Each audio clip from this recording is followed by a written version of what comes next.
जैन दर्शन के बारे में आप क्या जानते हैं? सेमेस्टर 3 फिलॉसफी का ये बहुत ही ज़्यादा इंपॉर्टेंट सवाल है जिसे मैं आपको एक आसान नोट्स के साथ समझाऊंगा।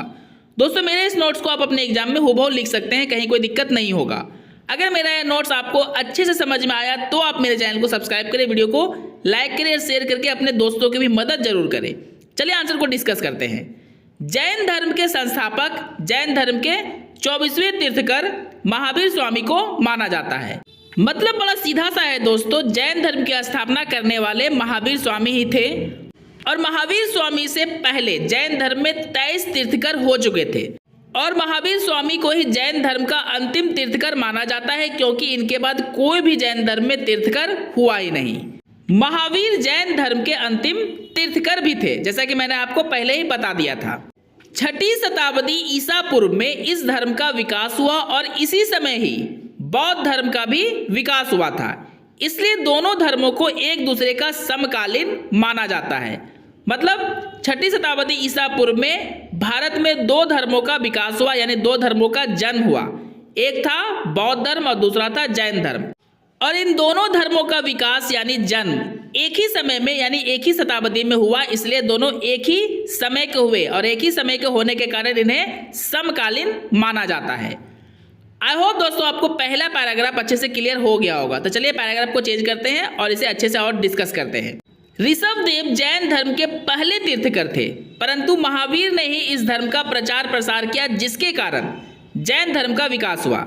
कहने का मतलब है दोस्तों, भले ही ऋषभदेव जैन धर्म के पहले तीर्थकर थे, लेकिन जैन धर्म का जो प्रसार हुआ और जैन धर्म को जो आज हम लोग जानते हैं उसका एक ही कारण है और वो है महावीर स्वामी, क्योंकि इन्हीं के कारण इस धर्म का विकास हुआ अच्छे से।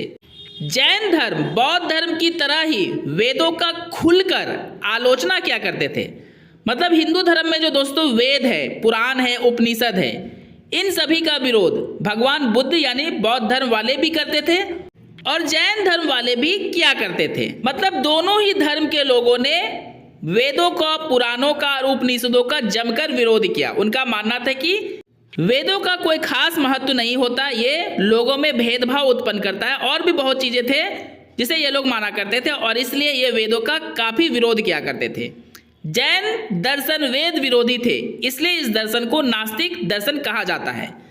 अब दोस्तों, जो भी वेद का, पुराण का, उपनिषद का विरोध करता है उसे नास्तिक कहा जाता था और इसलिए जैन धर्म को और बौद्ध धर्म को भी नास्तिक ही कहा जाता है, क्योंकि वे वेद विरोधी हैं। इस दर्शन को मानने वाले लोग ईश्वर पर विश्वास नहीं करते हैं। जैन धर्म के लोग दोस्तों ईश्वर पर विश्वास इसलिए नहीं करते हैं क्योंकि ये लोग तो वेद पर ही विश्वास नहीं करते हैं और वेद पर विश्वास करने वाले ही तो ईश्वर पर विश्वास करते हैं, क्योंकि वेद में ही ईश्वर के बारे में हमें बताया गया है। और जब ये लोग वेद को ही नहीं मानते हैं तो ईश्वर को कैसे मानेंगे? इनका मानना है कि ईश्वर का कोई भी अस्तित्व नहीं होता है, मतलब ईश्वर होता ही नहीं है, सीधा सा अगर देखा जाए तो इनके अनुसार यानी जैन धर्म के अनुसार। दूसरे जितने भी धर्म हुए उन सभी में अहिंसा का पालन जैन दर्शन के लोग ही काफी कठोरता से करते हैं। मतलब जितने भी धर्म हुए दोस्तों, यानी भारत में जितने भी धर्म हैं और किसी ना किसी रूप से सभी अहिंसा का पालन करते ही है, लेकिन जिस तरह से जैन धर्म के लोग अहिंसा का पालन करते हैं उस तरह से कोई भी नहीं करता है।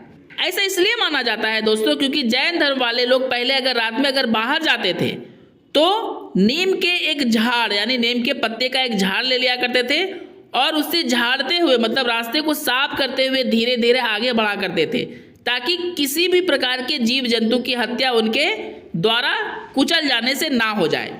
और इनकी यही बात यह साबित करती है कि इनसे ज़्यादा अहिंसा का पालन कोई भी धर्म वाले नहीं कर पाते हैं। जीव की हत्या को ये लोग महापाप मानते हैं। मतलब सीधा सा है दोस्तों, जीव किसी भी प्रकार का हो ये लोग उनका हत्या करना महापाप समझते हैं। जैन दर्शन दो भागों में बटा हुआ है, जिसे श्वेतांबर और दिगंबर के नाम से जाना जाता है।